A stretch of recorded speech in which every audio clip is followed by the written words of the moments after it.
This is a presentation over Chapter 2 of the Sport Psychologist Handbook, a guide for sport-specific performance enhancement, entitled Enhancing Coach-Athlete Relationships, Cognitive Behavioral Principles, and Procedures. The overview of this chapter is that it'll talk about different national programs that are used to determine coach-athlete relationships and their effectiveness on training and the performance of an athlete.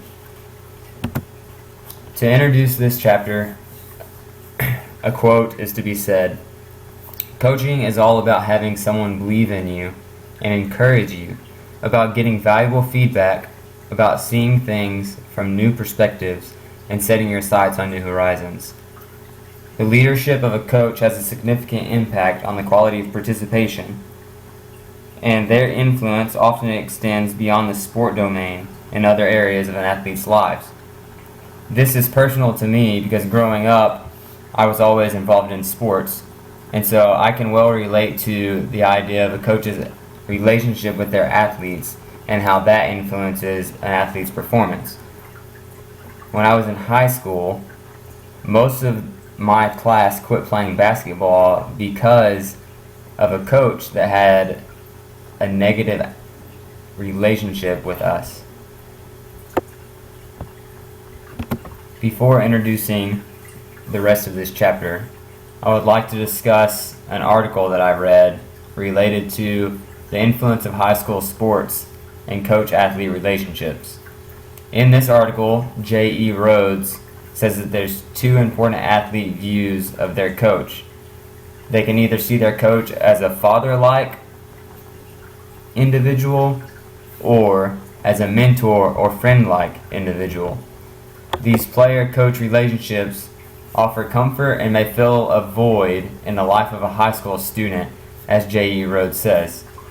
And the idea of a father-like individual as a coach, this is mainly important to the athletes that lack a father figure in their life and therefore are influenced more by that type of view of their coach.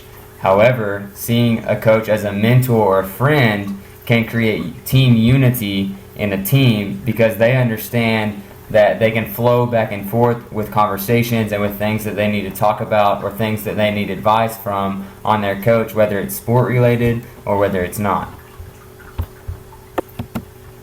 A few characteristics of a positive coach-athlete relationship includes enhancing an athlete's psychological and social well-being, fostering the development of self-efficacy, positive values, and coping skills in an athlete, and also it promotes continued involvement in healthy physical activity. However, on the other hand, a few negative characteristics of a coach-athlete relationship are creating distress in an athlete, fostering the development of dysfunctional attitudes toward achievement and competition, which is making an athlete negative to practice, see negative aspects of games, their attitude changes, all in a negative way. Also, this type of relationship with a coach-athlete, it creates needless interpersonal stress and it contributes to the sport competition attrition. The chapter then presents 4 national coach training programs, which is first introduced by stating a national coach education strategy is largely determined by the culture, politics, and traditions of the nation concerned. Therefore, there is no single system that can be considered an ideal model for others to copy. The chapter states that in these 4 national coach training programs listed below, there are 2 key areas in which training occurs. A, sport-specific knowledge related to skills, techniques, and strategies, and B, performance-related knowledge in sports sciences such as biomechanics, exercise physiology, growth and development, nutrition, sports medicine, and sports psychology. The 4 national coach training programs that the book briefly discusses includes American Coaches Effectiveness Program, the National Youth Sports Coaches Association, Program for Athletic Coaches Education, and goes in detail in discussing a coach effectiveness training. Each of these programs are designed to influence the manner in which coaches interact with the athlete. The first three of these programs listed share two shortcomings. First, they leave out a core theoretical and/or empirical foundation that their sports psychology components are based on. Therefore, instead of creating their own components, they borrow principles from educational and psychological literature. Also, there's an absence of systematic research to validate the efficacy of these programs. Therefore, very little is known about their impact on coaches and athletes who play for them because little research has been done on the ACEP, the NYSCA, and the PACE. However, the Coach Effectiveness Training, or CET, is the only one that has been subjected to systematic evaluation to determine its influence on coaches' behaviors and the effects of such behaviors on athletes' psychological development. Therefore, this is the only one out of the 4 national training programs that our book talks about that has actually undergone evaluation. This program, the CET, is based on nearly 25 years of basic and applied research in the youth sport environment. Therefore, research backs it up in the things that it proves, along with a model represented, the cognitive mediational model of coach-athlete interactions, where coach behaviors also help determine athletes' perception and recall, and then athletes' evaluative reactions. This model has been developed in the CET, and this model stimulates that the ultimate effects of coaching behaviors are mediated by the meaning that athletes attribute to them. In other words, what athletes remember about their coach's behaviors and how they interpret these actions affects the way that athletes evaluate their sport experiences.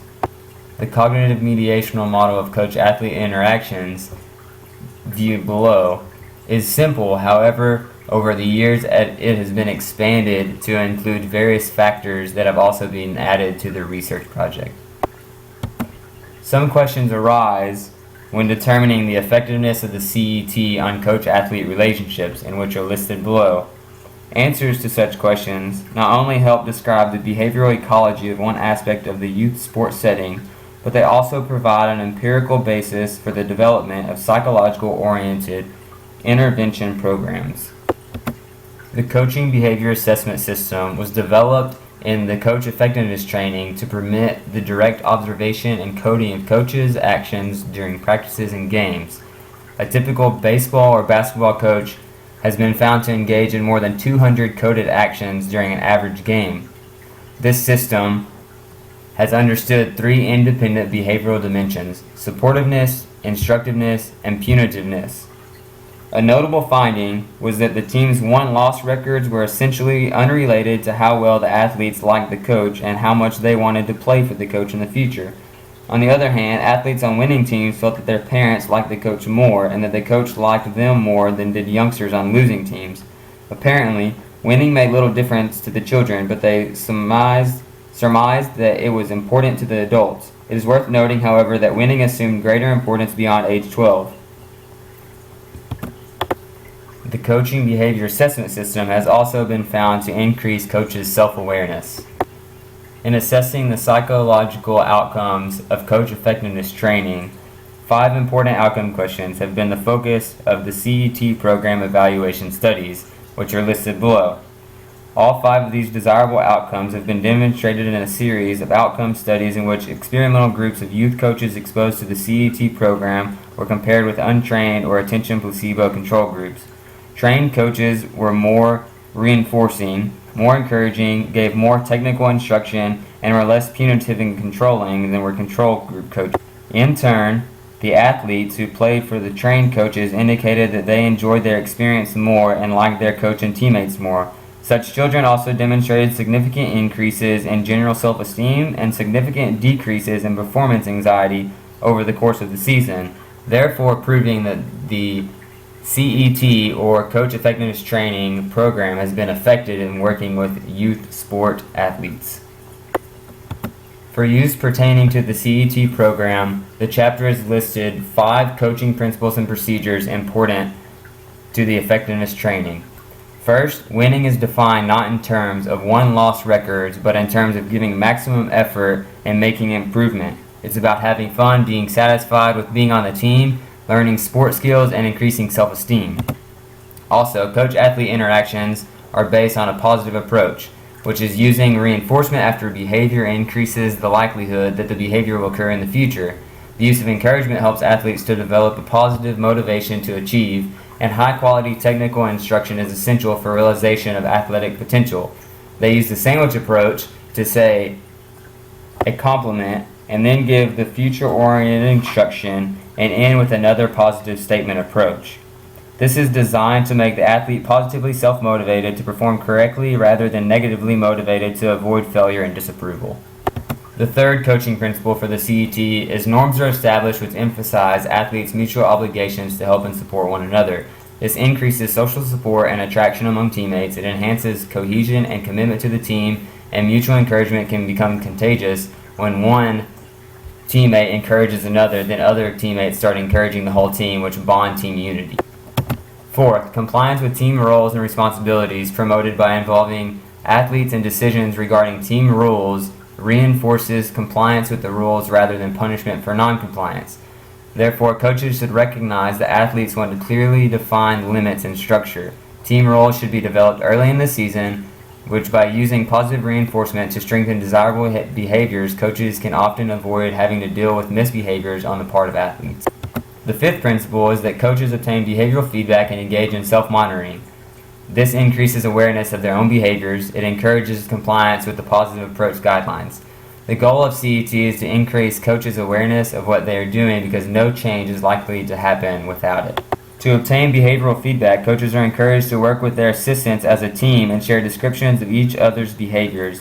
Another feedback procedure involves coaches soliciting input directly from their athletes.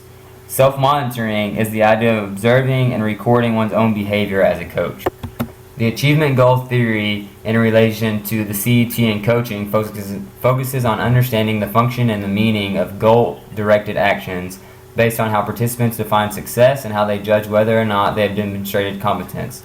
This idea involves two central constructs, goal orientation and motivational climate. Goal orientation identifies two different ways of defining success and construing one's level of competence: task involvement and ego involvement. In task involvement, self-referenced people perceive themselves as possessing lower ability than others. They can still feel competent and successful if focused on task-involved criteria. In ego involvement, people are other-referenced. The goal here is to show that one is superior to relevant others or to avoid appearing inferior to others, which would be avoidance ego orientation. In the motivational climate, whether a person is task and or ego involved at a given time is influenced by individual differences in goal orientations and by situational factors that make definitions of success more salient. TARGET is an acronym that has been formed to be used in sports psychology to understand and influence motivational processes, including task involvement, use of authority, learner recognition, implementation of group structure, evaluation procedures, and performance timetable. The CET and achievement goal theory share the goal of creating a positive interpersonal and athletic environment that fosters intrinsic enjoyment of the activity. This slide represents a study which was done to confirm the effectiveness of the achievement goal theory in high-level competitive sports. However, through the study, the results did not confirm the application of achievement goal theory in high-level competitive sports.